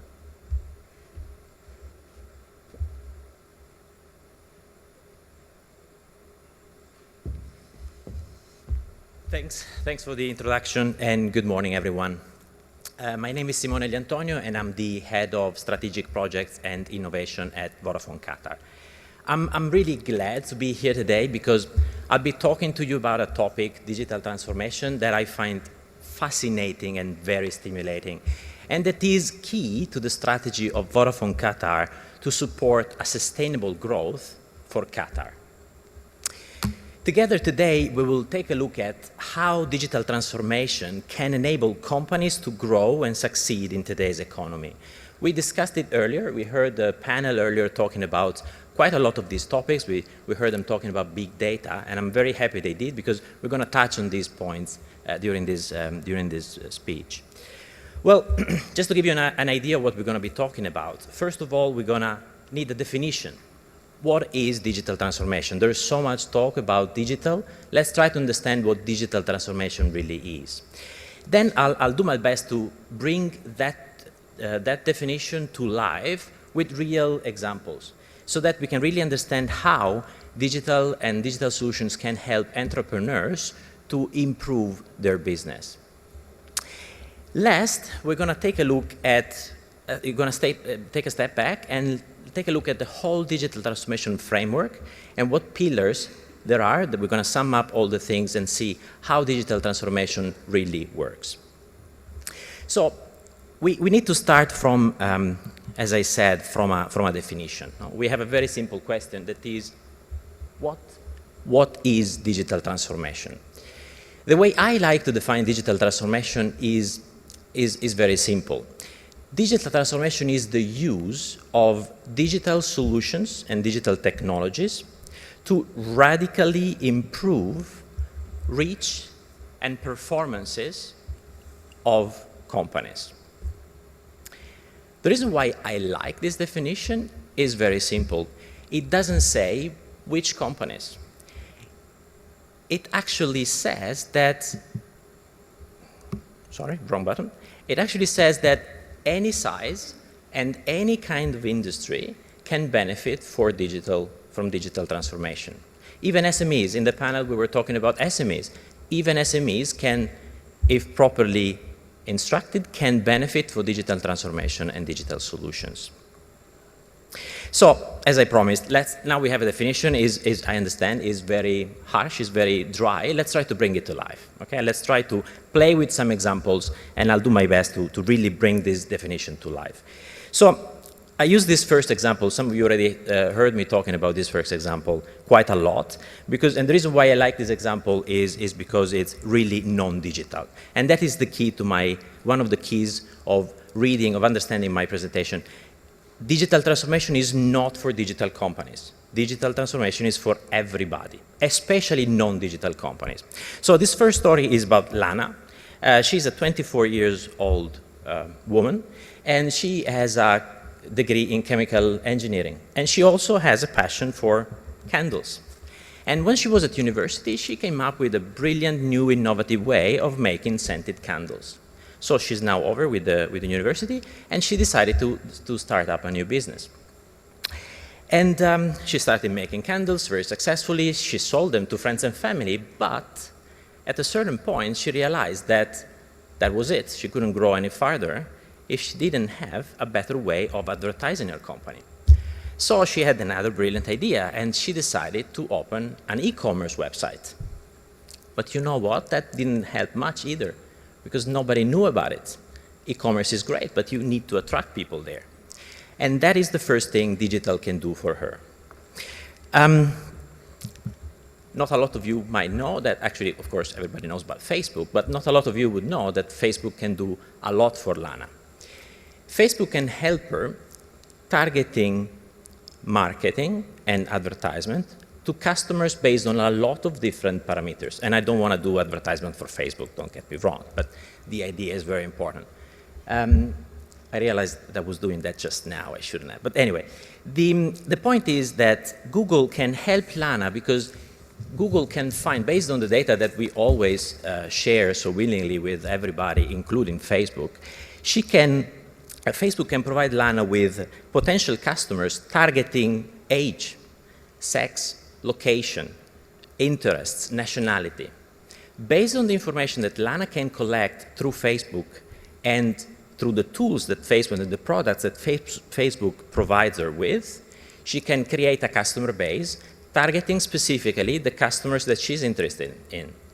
So for example, female in their 20s or 30s that live in Doha and that have an interest from home decoration, just to make an example. Very targeted marketing, a very smart way of spending her limited resources in advertisement that is going straight to the point, straight to the kind of customers she wants to reach. But digital solution is not just about that. Digital can do more than that. Now, her website is very successful. A lot of people go and buy candles from her. She can do more with that. We were talking about big data and how SMEs can use those data. Well, this is it. This is one of the many ways. Lana can now understand from the statistics she can get from Facebook and from her website, what are the products, the solutions, the propositions, the packages that work better with her customers. Not with anybody in the society, no, her customer. She can test what are the products she should retire. She can understand what products she should keep, continue or grow, and she can even test new services, for example, a new candle design, before committing to large volumes of production. This is what digital can really do for Lana. So now Lana, with all these tools, with a very successful e-commerce website, is ready for the next step. She can potentially start selling in the region. She could start selling in the world. She can be ready for whatever the business can ask her to do. What is the link between all these things? Well, somebody could say reach, somebody could say marketing. Well, actually, the link between all these things is customer experience. The reason why it's customer experience and not, for example, reach, is because the real marketing and competitive advantage that Lana has against her competitors is about the experience she can provide to her customers. She can provide her customers always the things that are most relevant for them in that specific moment, based on what they care for, what they were for on her website before. Even when they go to their shop, she can recognize them and give them the ideas that they have been looking for. That's a brilliant customer experience. So, enough with candles, we move on. This first example, this first idea of what digital transformation can do about customer experience is mainly about top line. A happy customer will come back, will buy more, and will grow the top line of Lana. But can digital do more? Of course, yes, otherwise we would be done. Can digital do something about cost, about the bottom line? Can digital help improve the way and the performances of a company? Yes. Why there's a picture of New York? Well, because the second example is about New York. The second example is about the fact that I was in New York with my wife a couple of months ago, completely different kind of example. And as you can see, the weather was beautiful at the beginning, but it got a turn for the worse. It started snowing, it started to be freaking cold. It was really complicated to go around. You need to do a lot of walking in New York. And we went shoe shopping. We needed something more comfortable to walk in the winter weather, shoes that you don't really find so easily here in Doha. So we went to a shoe shop, and my wife found a pair of shoes that she liked. And we needed to understand if they had the number that we needed. So I call a crew member, and I asked for what I need. And I was expecting that kind of 5-10 minutes turnaround time for her to go in the back and understand if they had something or not. And to my real great surprise, she pulled out a tablet. She just framed the shoes, she got a code, and she told me within seconds that yes, they had the number we were looking for. Well, it was awesome, of course, because in a second I actually had what I wanted, and a couple of minutes later I had the shoes. But what's in it for the shoe shop? Why are we talking about operations? Well, the reality is that the advantage for the shoe shop retail, for the shoe retail shop, is twofold. On one side, they can make me, actually, there's three upsides for them. They make me happier, so it's again about customer experience. They can make happier a lot more customers because they can turn around and give me shoes in a matter of seconds instead of half an hour. Or, it's another angle, they can serve the same amount of people, so generate the same amount of money and volumes of revenues with lower people. So same top line, better cost efficiency, so better bottom line, or same bottom line but higher top line. So there's another angle to this. What happens to the employee, to the shoe shop clerk that was serving me?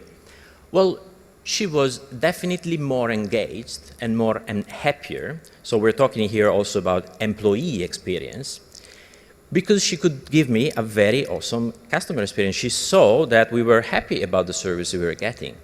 And also the employee, also her performances, the performances of everybody is going to be better, more effective, and they can also be monitored more easily from the company's perspective, because they can understand what are the issues, gathering all the data and analyzing in a proper way. They can understand what are the points where things don't work, what are the bottlenecks of the production or distribution, whatever is the thing that they are managing in that moment. So yes, digital solutions can do a lot also from an operation perspective, can do a lot also to manage the bottom line of a company. Now, let's let's take another step back and let's see if there's anything else that digital can do for a company. This third angle of digital transformation is a little bit more complicated to make an example for SMEs. We'll get to that too, but let's start from the clearest example about how digital solution can support the creation of innovative business models. That is Google and Facebook. Well, it's pretty obvious that Google and Facebook and many other companies like them, Amazon, you can think of many that have been WhatsApp. Think of any and it will be like that. They wouldn't exist if it wasn't for digital solutions, right? Google and Facebook, they don't do anything else but providing all of us for free services, digital services in exchange of the ability of using our data. And that's pretty much the business model of Google and Facebook. Give you a service for free for something else. We remember Lana that was using the insights. That's exactly what I want to go back. How can digital help Lana and her candle business to do something different, to make money in a different way? Because when I talk about innovative business models, I mean, what are the other ways of making money apart from building candles and selling them? So for Lana, you remember, we left Lana studying the insights of her website, trying to understand how to make her customers happier. And that's exactly how Lana can create a new business model.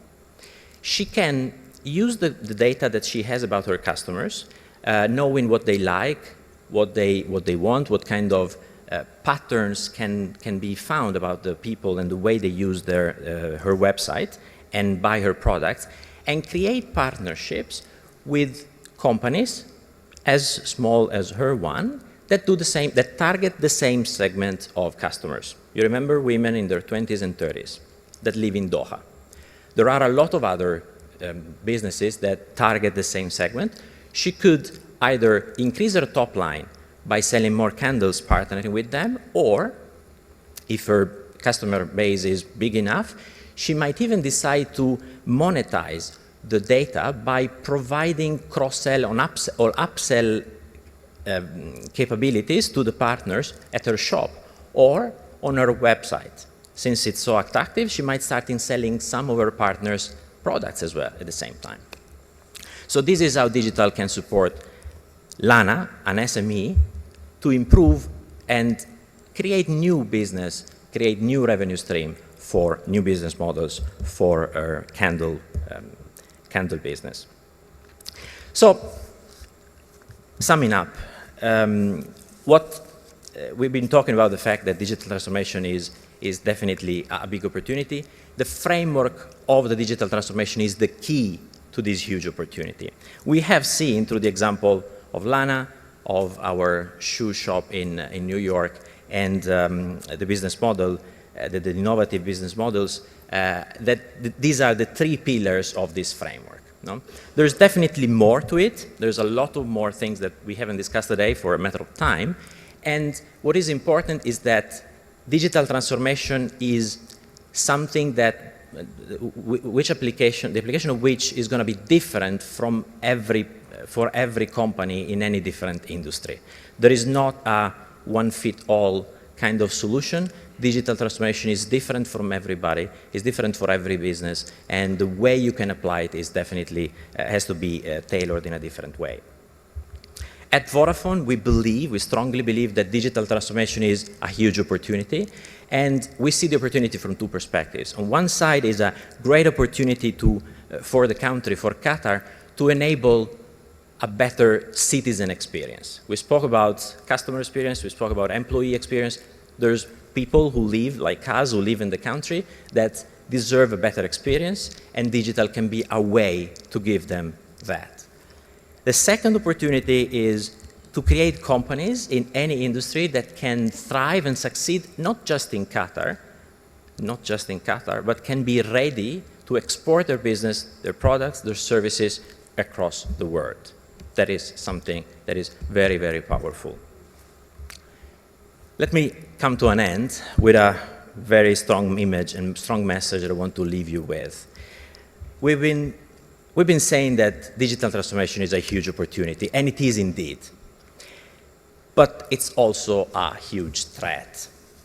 Because it's not a matter of if, it's just a matter of when somebody else, a new company, will enter your market with a digitally enabled customer experience, a digital operation solutions, or a new innovative business model, and will literally kick you out of business.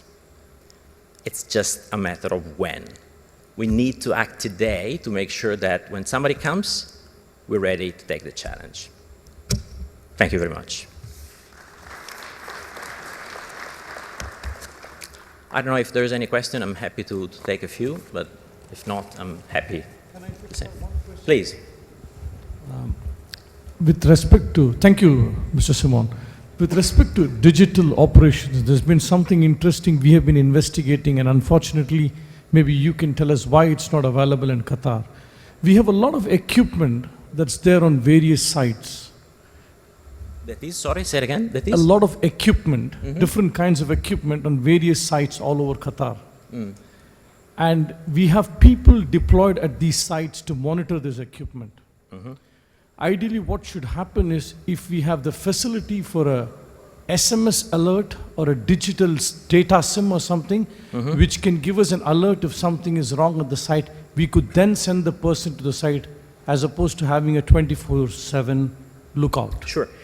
So, if I understand it correctly, there's a concern about security and the capability of monitoring in a more, let's say, digitally enabled way your equipment across the country.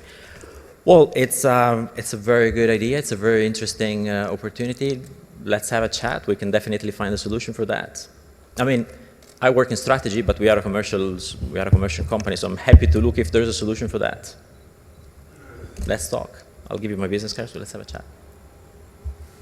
Hi, thank you for the presentation. Hi. Thank you. I just want to know how Vodafone is helping local startups in the digital transformation. Has there been any initiative or examples that you could give us? Or is there any plans to do so, especially startups which are into technology? Sure. As well, to make use of the opportunities that you have? Sure. Well, there was a presentation from our colleague earlier from the DIC. We're working with them. We are, as you well know, we're mentoring companies in the DIC.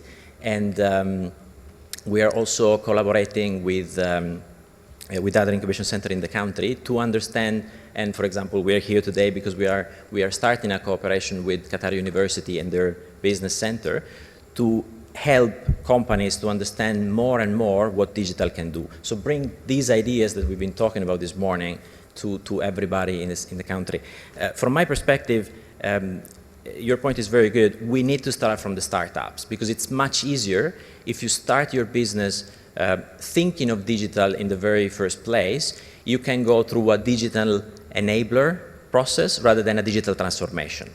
Digital transformation is for existing businesses that have something already and they have to kind of rethink their whole operations to become more digital. So startups is definitely the right place. The startup phase is definitely the right phase for digital to kick in, to start helping the company. So we're doing a lot in this direction because at Vodafone we believe that digital is the way forward and is the way forward where we can bring a lot of value to. Thank you. Any other question? Please, can we have can we take the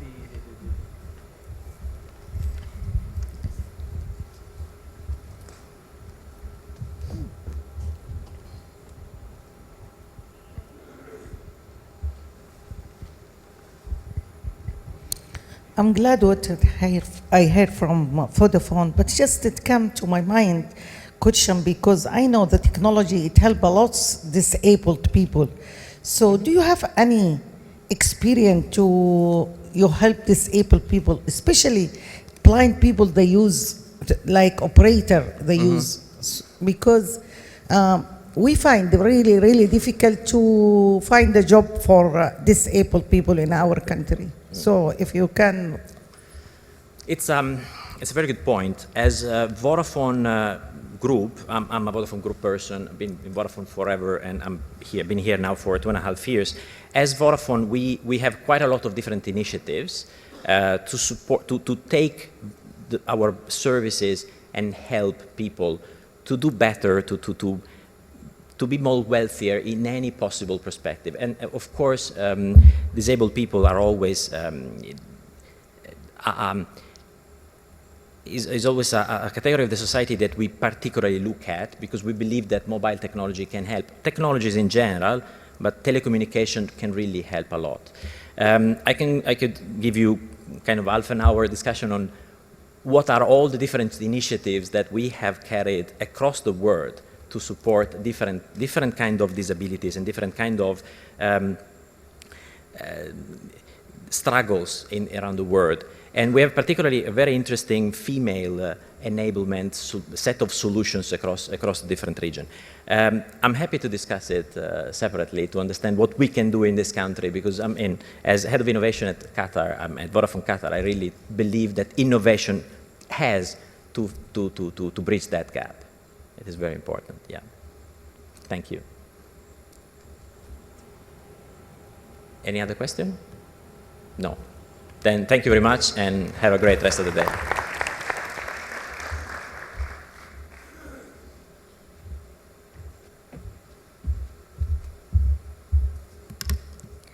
شكرا سيد سايمون. والآن سوف نتعرف على تجربة سنغافورة والدور الحكومة في دعم الشركات الصغيرة والمتوسطة لتنمية أعمالها وتوسيعها دولياً إلى منطقة الشرق الأوسط. ومعنا لإلقاء الكلمة الرئيسية في هذا المجال السيد أدريان تان، وهو مدير مركز الشرق الأوسط لشركة IDA السنغافورية. مهمته في الدوحة هو دعم الفريق الإقليمي في تعزيز وتوسيع التعاون في تطوير تكنولوجيا المعلومات والاتصالات، لا سيما فيما يتعلق بتطورات المدن الذكية. علاوة على ذلك، إنه سوف يسهل فرص المشاريع لشركات تكنولوجيا المعلومات والاتصالات في سنغافورة لدعم قطاعات النمو في دول مجلس التعاون الخليجي من خلال شراكات ناشطة مع نخبة من المؤسسات القطرية والخليجية. فلنستمع إلى كلمة السيد أدريان تان، وبعدها نأخذ استراحة قصيرة. تفضل.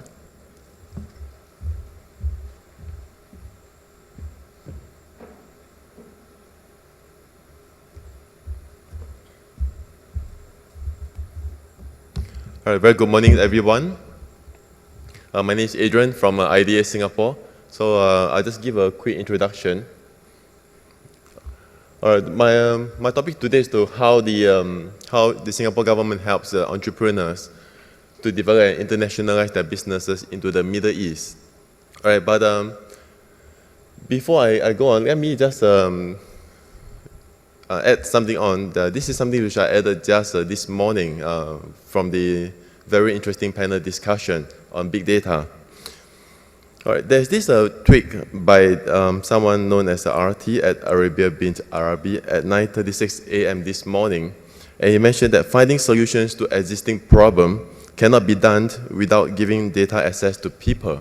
All right, this is a very interesting statement, which we agree.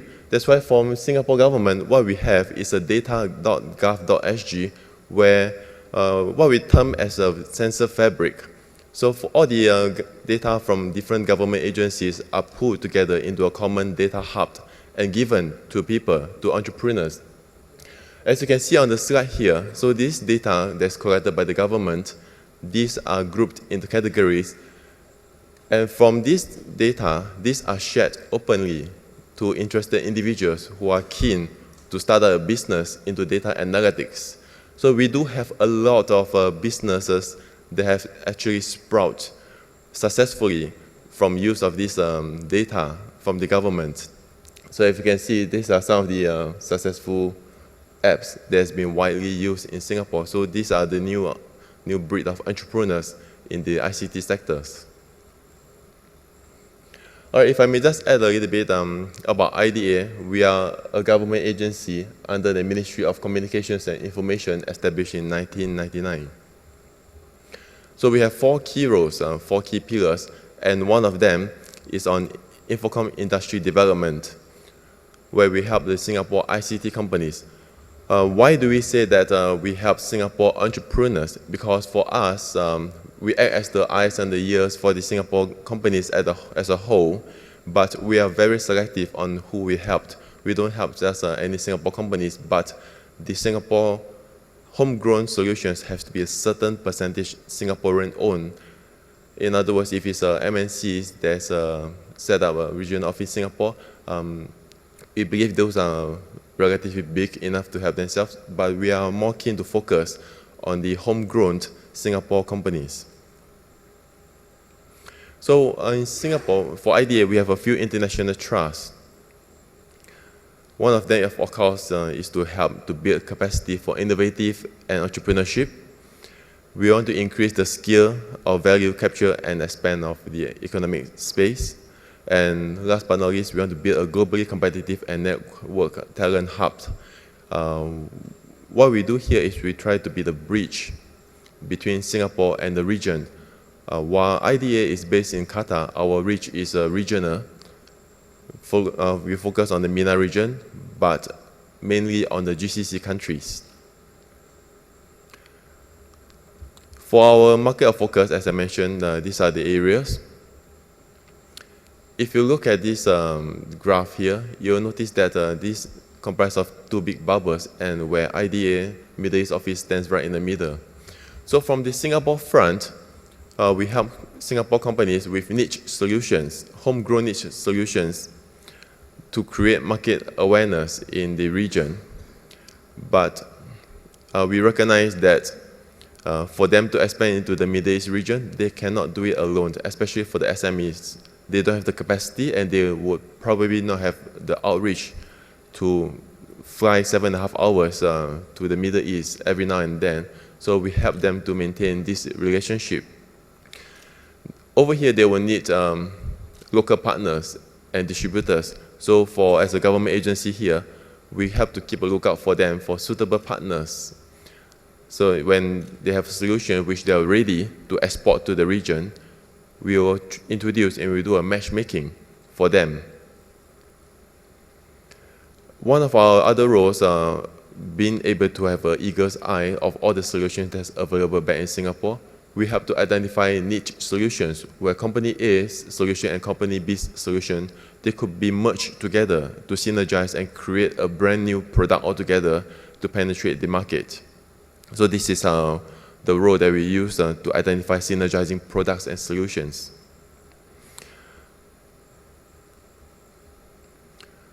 How we do it, we have a few key areas.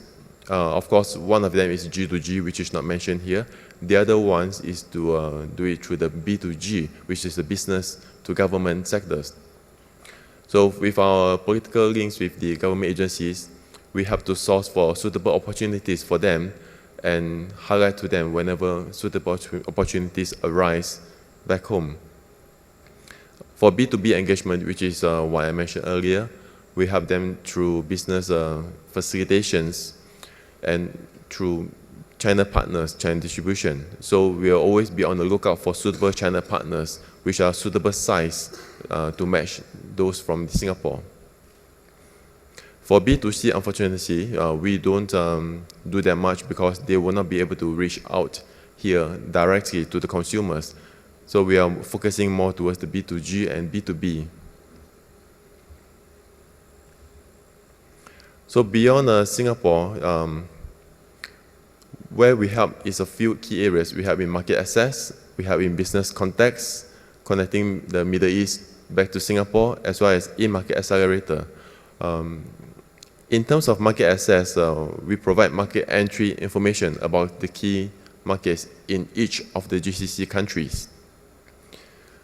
In increasing market understanding relevant country data, business culture and ethics, we have to recognize that the way of doing business in Singapore is very different from the way of doing business in this part of the world. So we help as a bridge to help them understand on how to do business here, as well as where are the cultural differences which they may have to be aware of. In connecting to the Middle East region, we help them to find the right partner. We do not want to encourage them to just enter into any partnership with companies which they may have difficulties to get out of if things don't work out well. So we recognize that partnership is the way to go for our Singapore small and medium companies to expand into the region. With our network here, we are based here in Qatar since 2007. So we have a suitable size network in Qatar and the region, and we have to facilitate business introductions to complement their solutions which they want to export to this region. For Run-In Market Accelerator, we do have some programs for the small and medium companies back in Singapore to assist them when they want to expand their businesses into the region through financial grants as well as networking events, etc. So the framework for our international business development is as follows. We have to identify and prepare them for focus market. We will help them assess their solutions and advise them accordingly whether it is suitable for this market for each individual GCC, or is it already too saturated where they will have difficulty in penetrating the market for the solutions. We have to execute their market entry and development through the first stage business handshakes. We will normally bring them around through business delegations and to introduce them to potential partners as well as the potential end clients. And we have to extend their new growth by differentiating their offerings for competitive advantage, as well as leverage on our international outreach to the region. So this is a very short presentation on our side. What I want to highlight is there are a few current market interests which our Singapore companies are keen to expand into the region. It will be in the areas of smart cities, where these are the few key sectors which we are looking at. But among the smart cities, to us, is a very generic marketing word. But to be really focused, we are looking very closely into certain areas such as cybersecurity, banking security, public transportation information system, vehicle tracking system, security systems for intelligent building, municipality management system, electronic shared medical records, sports-related healthcare, future schools, learning management systems, as well as procurement portals. So these are some of the areas which we have ready Singapore companies who are keen to expand into the Middle East, and they are looking for suitable partners. So this is how, as a Singapore government, we have to help them to reach out to the market to find partners for them. If there's any questions on the floor? If there's any questions pertaining to Singapore companies and their outreach to Singapore, and if you wish to understand further onto how the Singapore government helps the SMEs in details, please feel free to approach me after this session. Thank you very much.